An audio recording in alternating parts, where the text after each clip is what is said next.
ஆண்டவர் இயேசுவின் அன்புக்குரியவர்களே, ஆண்டவருடைய திரு இருதய அன்பிற்கு விழா எடுப்பதற்காக நம்மை நாம் ஆயத்தம் செய்து கொண்டிருக்கிறோம். ஆண்டவருடைய இருதய அன்பிற்கு ஏன் திருவிழா எடுக்க வேண்டும் என்று சிந்தித்து பார்க்கிற பொழுது,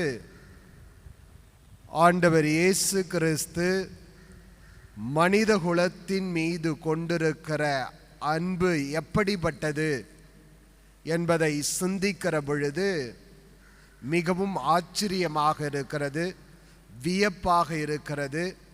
இப்படியும் மனிதர்களை அன்பு செய்ய முடியுமா என்பதை எடுத்து காட்டுகிறது. இயேசுவின் இருதய அன்பு எப்படிப்பட்டது? அவருடைய அன்பு, மனித குலத்தின் மீது கொண்டிருக்கிற அவருடைய அன்பு என்றுமே குறையாது, என்றுமே மாறாது. அவருடைய அன்பு எல்லையே கிடையாது. இதை எப்படி புரிந்து கொள்வது அப்படின்னு சொன்னா, வழக்கமாக நம்மோடு பழகியவர்கள் நமக்கு எதிராக சூழ்ச்சி செய்துவிட்டால் நாம் அவர்கள் மீது கொண்டிருக்கிற அன்பிலே குறைவு ஏற்படும். ஆனால் ஆண்டவர் இயேசு கிறிஸ்துவோடு 3 ஆண்டுகள் உறவாடி உணவு உண்டு பயணம் செய்த யூதாஸ் இயேசுவை காட்டி கொடுக்க வருகிற பொழுது இயேசு கிறிஸ்துவுக்கு நன்றாக தெரியும், இவன் என்னை காட்டி கொடுக்க போகிறான். என்னோடு இருந்தவன், நான் அன்பு செய்தவன், அவன் என்னை அன்பு செய்தான். எனவே இப்படி 3 ஆண்டுகள் என்னோடு ஒட்டி உறவாடி பயணம் செய்த இவன் என்னை காட்டி கொடுக்க போகிறான் என்பது இயேசுவுக்கு நன்றாக தெரிந்திருந்தது. ஆனாலும் யூதாஸின் மீது அவர் கொண்ட அன்பில் சற்றும் குறைவுபடவில்லை. தன்னை காட்டி கொடுக்கிறவனை பார்த்து, நண்பா, முத்தமிட்டா என்னை காட்டி கொடுக்க போகிறாய் என்று சொல்லி அழைக்கின்றார். துரோகியே, என்னை முத்தமிட்டா காட்டி கொடுக்க போகிறாய் என்று அவர் சொல்லவில்லை. மாறாக, இதற்கு முன்பு எப்படி யூதாஸை அன்பு செய்தாரோ அதே போன்றுதான் இப்பொழுதும் நான் உன்னை அன்பு செய்து கொண்டிருக்கிறேன், இனிமேலும் நான் உன்னை அன்பு செய்வேன். எனவேதான் இயேசு யூதாஸை பார்த்து, நண்பா, முத்தமிட்டா என்னை காட்டி கொடுக்கிறாய் என்று சொல்லி இயேசுவினுடைய அன்பிலே குறைவு இல்லை, இயேசுவினுடைய அன்பிலே மாற்றம் இல்லை, இயேசுவினுடைய அன்பை புரிந்து கொள்ள முடியவில்லை. அந்த அளவுக்கு அவர் மனித குலத்தை அன்பு செய்திருக்கிறார். இரண்டாவதாக, இயேசு கிறிஸ்து சிலுவையிலே தொங்கிக் கொண்டிருக்கிற பொழுது அவருடைய அன்பை பார்க்க முடிகிறது. அவரிடத்திலிருந்து நன்மையை பெற்று கொண்டவர்கள், சுகத்தை பெற்று கொண்டவர்கள், அவரிடத்திலிருந்து எல்லாவற்றையுமே பெற்று கொண்டவர்கள் அவரை சிலுவையில் அறையும் என்று கத்துகிறார்கள் ஒரு பக்கம், இன்னொரு பக்கம் காரி உமிழ்கிறார்கள், இன்னொரு பக்கம் அவருடைய ஆடைகளை களைந்து நிர்வாணப்படுத்துகிறார்கள், இன்னொரு பக்கம் முள்முடி சூட்டுகிறார்கள். இப்படி கேலி செய்து ஏளனம் செய்து இருக்கின்ற எல்லா மக்களுக்காகவும் சிலுவையிலே தொங்கிக் கொண்டிருக்கிற இயேசு தந்தையினிடத்திலே ஜெபிக்கிற ஜெபம்தான் இயேசு எந்த அளவுக்கு மனித குலத்தின் மீது அன்பு கொண்டிருக்கிறார், எந்த அளவுக்கு அவர் இன்னும் அதிகமாக மக்களை அன்பு செய்கிறார் என்பதை புரிந்து கொள்ள முடிகிறது.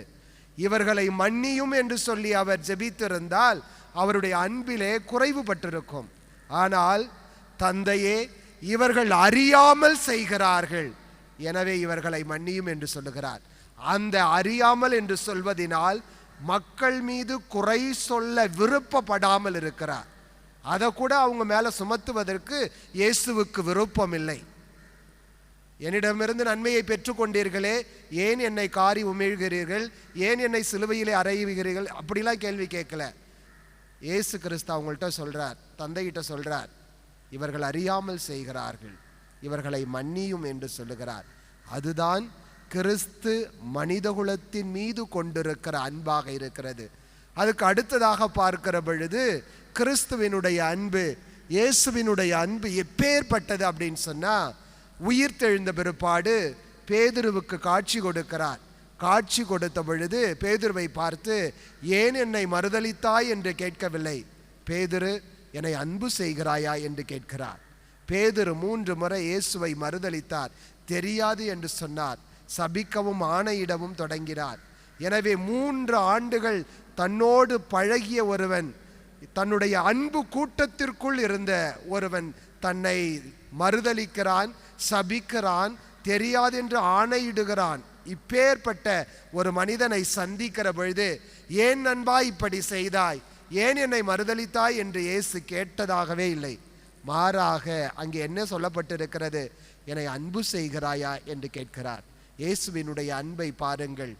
மனிதர்கள் செய்கின்ற தவற்றை வைத்து அன்பை குறைத்து கொள்ளவோ அல்லது அன்பிலே மாற்றம் செய்யவோ அல்லது அன்பினுடைய உயரம் குறையவோ அங்கு இல்லை.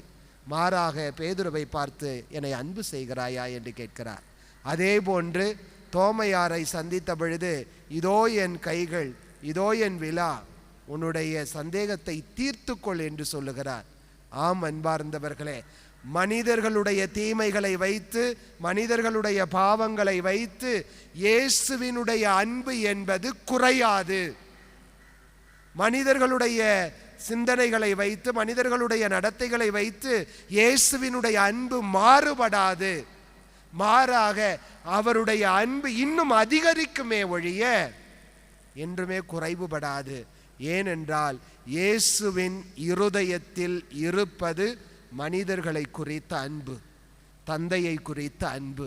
அதனால் தான் இன்றைய நாளிலே நாம் அவருக்கு திருவிழா எடுக்க நம்மை நாமே ஆயத்தம் செய்து கொண்டிருக்கிறோம்.